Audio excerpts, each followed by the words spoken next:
Hello बच्चों, let's read the question. The question is molar specific heat capacity C of a substance having mu moles. और इसके बाद आपको options दे रखे हैं और आपको बताना है कि कौन सा ऑप्शन करेक्ट है. तो देखिए, इस क्वेश्चन को करने के लिए सबसे पहले तो आपको पता होना चाहिए की कॉन्सेप्ट में कि मोलर हीट कैपेसिटी होती क्या है. ठीक है, मोलर स्पेसिफिक हीट कैपेसिटी क्या होती है. स्पेसिफिक हीट कैपेसिटी जिसको इन्होंने सी से रिप्रेजेंट किया है. एक तो होती है सिर्फ हीट कैपेसिटी. हीट कैपेसिटी का मतलब होता है किसी भी क्वांटिटी को टेम्परेचर को बढ़ाने के लिए जो हीट रिक्वायर्ड होती है, 1 डिग्री सेंटीग्रेड बढ़ाने के लिए जो हीट रिक्वायर्ड होती है वो होती है हीट कैपेसिटी.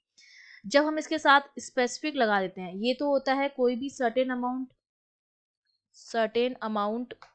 सर्टेन नहीं, जो भी गिवन अमाउंट है उसका टेम्परेचर अगर हमें बढ़ाना है 1 डिग्री सेंटीग्रेड तो वो हमारी हो जाती है हीट कैपेसिटी. ठीक है, तो ये तो क्या होता है, डिपेंड करती है मास पर, डिपेंड ऑन मास. जब हमने साथ में स्पेसिफिक लगा दिया तो इसका मतलब हो गया कि 1 ग्राम का टेम्परेचर 1 डिग्री सेंटीग्रेड बढ़ाने के लिए जो हीट होती है वो होती है स्पेसिफिक हीट. तो ये हमने क्या कर दिया है, मास को यूनिट कर दिया, तो मतलब ये मास पर डिपेंड नहीं करती है, नॉट डिपेंड ऑन मास. और जब हम बात कर रहे हैं मोलर ही स्पेसिफिक हीट कैपेसिटी की, तो हम बात कर रहे हैं कि 1 मोल सब्सटेंस का टेम्परेचर 1 डिग्री सेंटीग्रेड से बढ़ाने के लिए जो हीट हमें चाहिए होगी वो हमारी होती है मोलर स्पेसिफिक हीट. तो इसका मतलब मैं इसके लिए लिख सकती हूँ कि जो मेरी स्पेसिफिक हीट, हमने मान लिया कि मोलर हीट जो है मेरे पास C है और मोल हमें दे रखा है म्यू मोल, और 1 डिग्री सेंटीग्रेड हमें टेम्परेचर बढ़ाना है, तो सी जो हमारा हो जाएगा वो कितना हो जाएगा, 1/म्यू, और यहाँ पर आ जाएगा dQ/dt. ठीक है, इस तरह से हम रिप्रेजेंट करेंगे सी को, जहाँ पर टी यहाँ पर कैपिटल बना देते हैं फॉर टेम्परेचर, dQ जो है वो हीट है, म्यू जो है नंबर ऑफ मोल्स हैं. और हम जानते हैं कि नंबर ऑफ मोल्स को मैं किस तरह से लिख सकती हूँ, उसको मैं लिख सकती हूँ मास अपॉन मोलर मास. तो मोलर मास ऊपर चला जाएगा, कैपिटल एम को हमने मोलर मास लिखा है, स्मॉल एम हमारा मास है, और ये हो जाएगा dQ/dt. अब यहाँ पर टेम्परेचर जो है वो हम यूनिट टेम्परेचर की बात कर रहे हैं.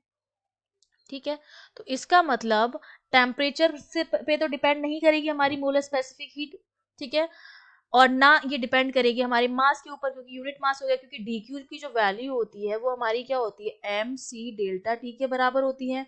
तो अगर मैं यहाँ पर dQ की वैल्यू रख दूं तो m से m कट जाएगा, क्योंकि यूनिट मास की बात हो रही है या मोल की बात हो रही है, तो मास पर भी डिपेंड नहीं करती है वो, और टेम्परेचर जो होता है उस पर भी डिपेंड नहीं करती, क्योंकि डेल्टा टी और डेल्टा टी क्या हो जाएगा, कैंसिल आउट हो जाएगा. तो जो मेरा मोलर स्पेसिफिक हीट है वो दो चीजों पर डिपेंड नहीं कर रही, एक तो मास पर डिपेंड नहीं करती है और एक टेम्परेचर पर डिपेंड नहीं करती. इन दो चीजों पर नॉट डिपेंड. अब किस पर वो डिपेंड कर रही है, एक तो मॉलिक्यूलर मास पे डिपेंड कर रही है हमारी, मोलर मास पे, और मोलर मास बेसिकली क्या होता है, हमारी एटोमिसिटी होती है, नंबर ऑफ मॉलिक्यूल्स होते हैं. तो नंबर ऑफ मॉलिक्यूल्स पर तो ये डिपेंड करता है, जिसको हम क्या लिख सकते हैं, एटोमिसिटी लिख सकते हैं, उस पर ये डिपेंड करता है.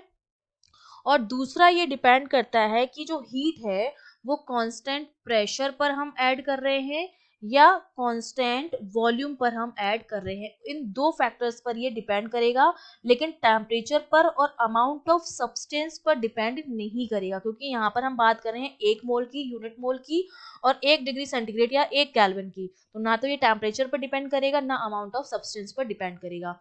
तो देखिए हमारा ऑप्शन ये है कि इसको हम रिप्रेजेंट कर सकते हैं 1/म्यू dQ/dt.